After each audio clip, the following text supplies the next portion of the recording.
What is the creepiest thing you've seen in the woods, or in the mountains, or in deserts, or caves, or in a small towns, or in remote or rural areas, or while on large bodies of water, or while on an aircraft or a nautical vessel? I was driving home after an extremely late night at work. I lived in the middle of nowhere. About a mile before I got there, a woman covered in blood jumped out of the woods into the middle of the road screaming. I panicked and went around her, then slammed on the brakes to help. Her boyfriend had beaten her and was currently chasing after her in the woods. I got her in my car and called the police. They met us at the hospital because I told them there was no way I was waiting on the side of the road when he was coming. Went on a mountain hike in Transylvania with a group of friends from school, and way up, after maybe 12-14 kilometers of trekking, we saw a house. Was in the middle of nowhere. It had a barn, with a few animals, couple of cows, chicken, etc. As we get closer, we see a few people, a guy and 5-6 women. Not sure if there were more inside. The dude comes to greet us, barely speaking the language. We had a hard time understanding what he's saying. They lived without electricity, gas, anything. This is in the early 90s, so there's no internet, mobile phones to worry about, at least for most people. Anyway, they all looked weird, kinda dumb expressions on their face. We can barely understand each other. They asked us who's the president now, and if we want some milk. They look at our clothes and shoes weirdly, curious, like who knows when is the last time they had human contact, or maybe there were more crazies around those parts, dunno. Not sure to this day what was going on. It's not typical in the region, so we kinda freaked out, especially cause the dude looked a bit disturbed, and we were too young. We were looking around to see if there's more of them. Paranoia was getting to us, thinking there must be a village nearby. What was also weird is that all the women kept their distance, and never got close to us, like he was guarding them, or checking us out, if it's safe for them. One of my friends kept saying we don't want their milk, and we need to go, cause it's getting dark. We walked calmly for a while, then when we thought we're out of their sight, bolted like crazy out of there. Needless to say, we camped after a few hours, and we always had one person awake to keep watch. We told people that were living in the villages near that area, about the mountain people, and they didn't believe us. They said nobody lives there, up in the mountains. A little over 18 years ago I had just gotten out of the military. I drove all the way from Louisiana to my hometown in Montana, without incident. I spent a few days at home and then got back on the road because my new home destination was Boise, Idaho. It was February, so instead of going straight down the length of the state I cut across the panhandle of Idaho into Washington. The highway going straight down through the state is really twisty and very dangerous in the winter. So I crossed the state line into Washington. It was a Sunday and it was very early in the morning. As cliche as it sounds, there was quite a bit of fog in the air. I had been driving for a while and I really had to use the bathroom. Now normally, given how I was out in the middle of nowhere, I would normally just pulled over on the side and took a whiz, but since it was so foggy and hard to see, I thought it safer to just wait until I hit the next small town. So I drove for maybe 5 more miles and I started seeing signs for a town. I can't remember for the life of me the name of the town, but I think it was Linden or Linda, something like that.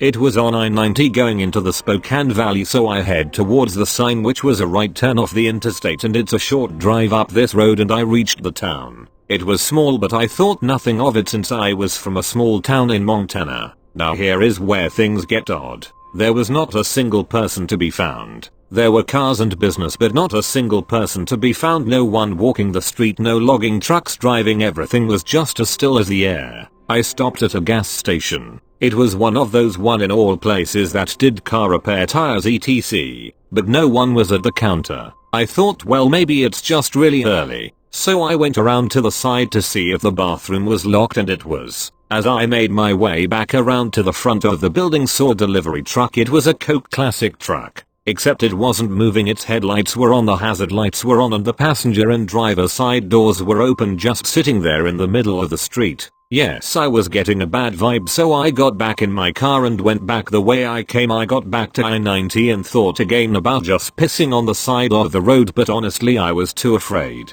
I continued driving until I hit Spokane. Honestly, I was more than a bit freaked out and had completely forgotten I had to piss. I didn't see anything creepy or hear anything creepy, but the stillness in the air and the complete lack of life, human or animal, was just terrifying and unsettling. I looked on the map to where I was once I got to Spokane, which was a random McNally's map, because GPS on phones was just not a thing yet, and I could not find it at all on the map. Even as I was writing this, I looked at Google Maps and nothing by the name Lyndon, Linda or otherwise is on the map. I still to this day will never forget that feeling of just freaky displacement I felt there. When I got to Boise, I told my friend about it and he thought I was just trying to rip off Silent Hill or Resident Evil, and honestly I can't blame people for saying that, but at the same time that was the reason I wouldn't piss on the side of the road. I kept recalling the part in Ray 1 where the hikers were killed by the murderous dogs. Not sure if this is the kind of story you're looking for, but it's a fun one to tell, so here you go. I used to work in low-income home weatherization, basically giving free shit away to help lower electricity and gas bills and make the home more comfortable to people who really needed it, installing doors and insulation and so forth. One step in qualifying a home is testing combustion appliances to make sure they're not emitting carbon monoxide into the living space, because if they are and we seal up the house, we could kill the whole family. During a pre-inspection of a home on the outskirts of the city, I asked to see the owner's water heater. He tells me that it's in the basement, which is fairly normal, and I tell him I have to inspect it before work can start. So, he goes into the kitchen and starts moving the refrigerator. Turns out the entry into the basement is underneath carpeting beneath the fridge. I should note that I went and did thousands of homes over the years, and had never seen such a thing. But, whatever, needs to be done regardless, and so I pull out my flashlight and shine it down the stairs, to check out the layout, but really to look for black widow spiders, because fuck black widows. At this point I notice a dead cat, mostly down to a skeleton. Not my favorite sight, but really common in crawl spaces and basements. I take a few steps down the stairs and continue my spider check, and notice another couple of small animal skeletons. At this point I start to worry about gas, or poisons, or something equally dangerous, and start looking closer. There are animal skeletons everywhere,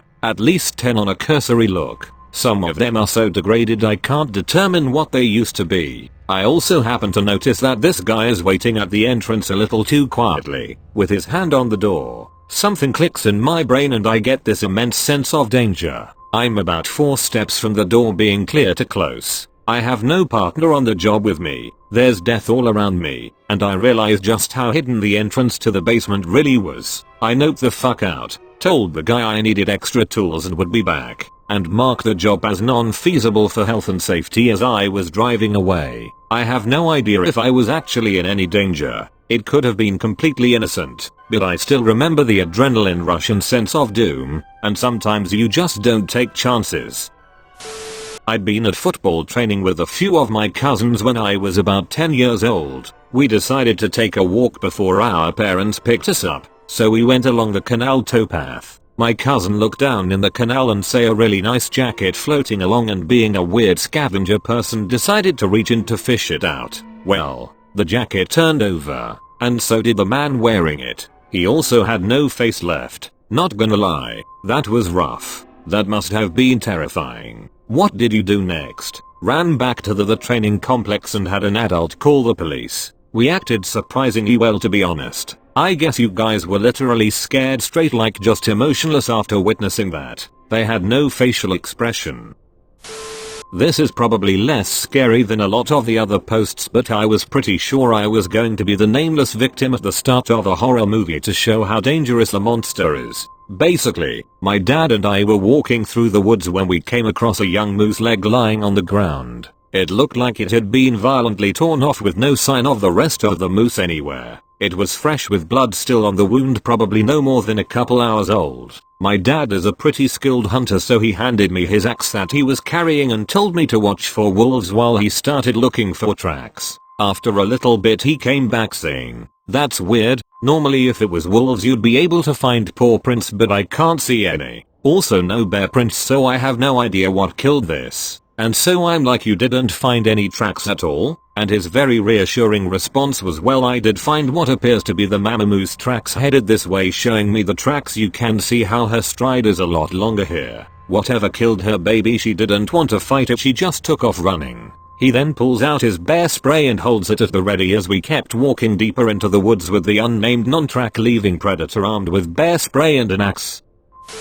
When I was about 7 or 8, my parents sent me to a local summer camp that they would pick me up from in the afternoons. I never really liked it because the kids were mean, everything was either broken or not clean, and the counselors obviously didn't care. I remember the girls' changing room had a door that led out to the woods, but the doorknob was gone, so it was unlocked all the time and you could see into it. This was primarily where the girls changed into their bathing suits, and there was usually someone blocking the view while we changed so the boys couldn't look in. Well, one day I'm changing alone and someone wasn't blocking the door. I look over and see an eye peeping in through the hole watching me change. I pull the rest of my clothes back on quickly and run out to tell my twin brother. I tell my dad that I don't want to go back to that camp anymore, and he begrudgingly takes us out of the camp pretty soon after because he knew how much we hated it. Years later, the camp has been closed down for many years and I'm asking my dad about it. He gets really grim and tells me it shut down because a 13-year-old boy had assaulted 7-year-old girl in the woods right behind the girls' bathroom a few weeks after I had told him about someone watching me change.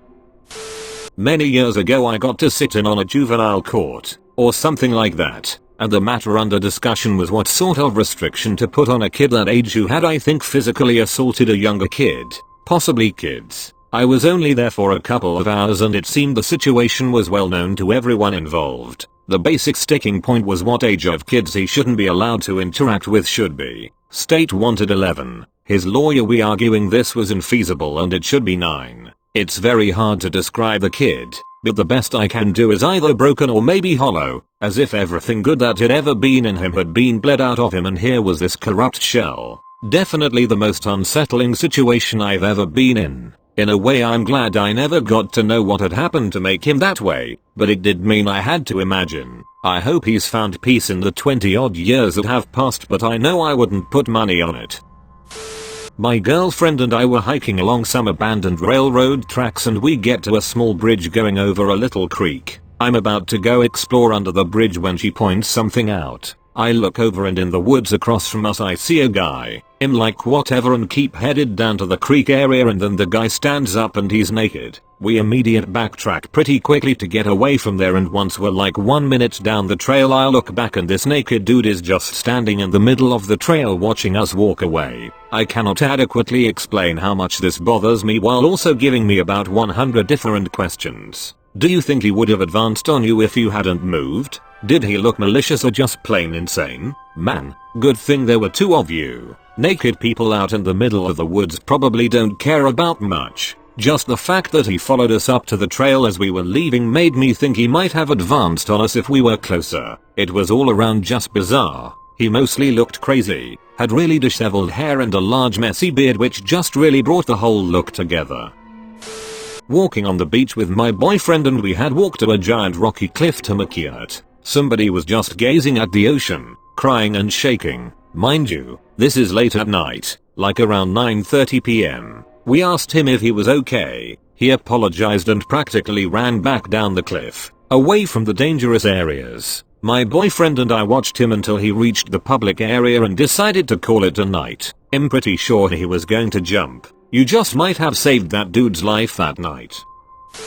My friend and I were chilling in the woods one day back in high school and see a dog walking by, later followed by this kid. He looked troubled, so we asked if he needed help. He obliged, telling us he was dog sitting for his friend and the dog got loose. So we spent a good hour following this dog and kid around, going deeper and deeper into the woods. Eventually I finally got the dog to come to me, but it wasn't wearing a collar so I wasn't able to get a hold. My friend and I look away for just few seconds to discuss strategy, and when we turned back around the boy and the dog are both gone. It was like they completely vanished. Keep in mind it was autumn so any footsteps could be heard from quite afar, but it was just silent, not a single trace of them anywhere. Still don't really know what happened. Maybe they ran away real quick, who knows. Was definitely enough to creep us out though. There's a story behind this. Boy and dog lost each other in woods and both died, but now reunited with your help. Fear freed of their bond to the land and now up in heaven. Almost seems like a quest.